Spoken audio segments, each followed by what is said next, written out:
wanaagsan daawadayaal ku soo dhawaada warka TV-ga Hilaac qodobada aad daawan doontaan waxa kamid ah gudoomiye Sacdiye Yaasiin Xaaji Samatar ayaa gudoomisay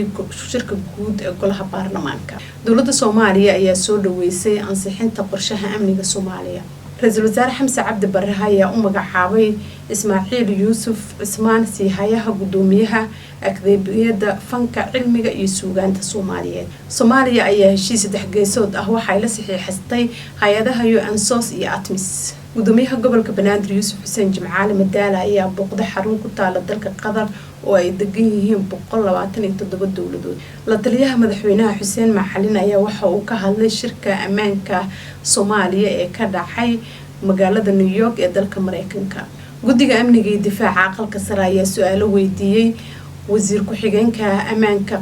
dalka Maxamed Cali Xagaa iyo agaasimaha hay'adda socdaalka iyo jinsiyadaha guud ahaan warka TV-ga Hilaac waa naga intaa